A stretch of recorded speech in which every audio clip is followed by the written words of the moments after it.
De ses premiers pas au cinéma dans les années 1970 à son premier rôle dans une production originale Netflix, en passant par la série culte Sex and the City, Kim Cattrall a parcouru un long chemin. Retour en photo sur la trajectoire hors du commun de cette figure du petit écran. Après avoir obtenu son diplôme à l'American Academy of Dramatic Art de New York, Kim Cattrall n'a pas tardé à faire son entrée dans le monde du 7e art. L'actrice a décroché son premier rôle dans le film Rosebud, où elle s'est liée d'amitié avec Isabelle Huppert, avant de multiplier les apparitions à la télévision, notamment dans Columbo, Starkey et Hutch, le rôle de Dame ou encore l'incroyable Hulk. Dans les années 1980, Kim Cattrall s'est illustrée dans de grosses productions cinématographiques telles que Police Academy, Le Retour des Mousquetaires et Les Aventures de Jack Burton dans Les Griffes du Mandarin avant de retourner à la télévision et de connaître la consécration. Kim Cattrall, une figure emblématique du petit écran. C'est à la fin des années 1990 que Kim Cattrall a accédé à une renommée mondiale en interprétant Samantha Jones, l'une des 4 héroïnes de la série Sex and the City. Durant 6 saisons, l'actrice américaine a prêté ses traits à cette célèbre croqueuse d'hommes, qui évitait à tout prix tout engagement émotionnel avec ses conquêtes sexuelles. Son personnage devient rapidement culte et lui permet de décrocher le Golden Globe de la meilleure actrice dans un second rôle en 2003.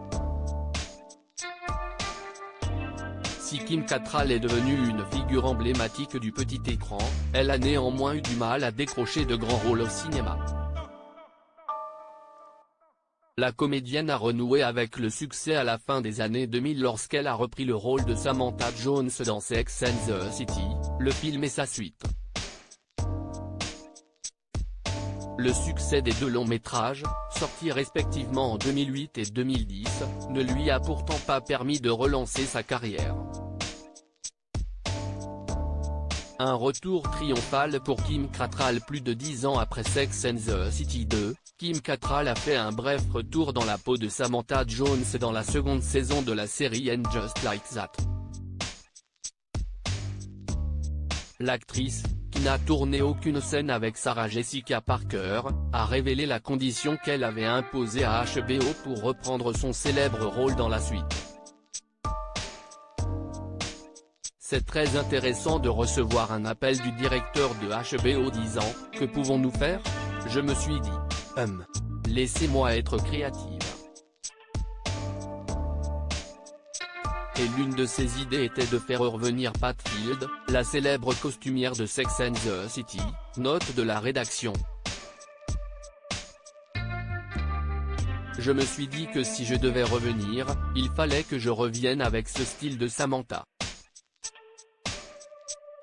Il faut que j'aille plus loin.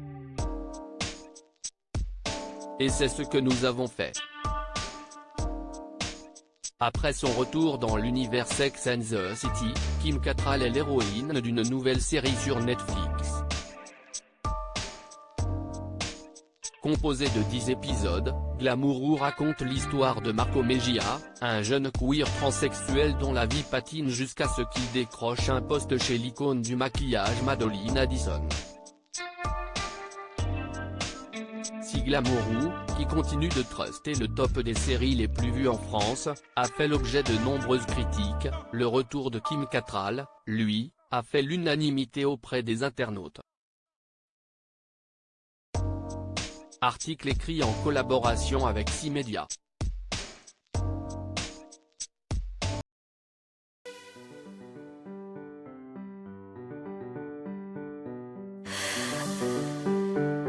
나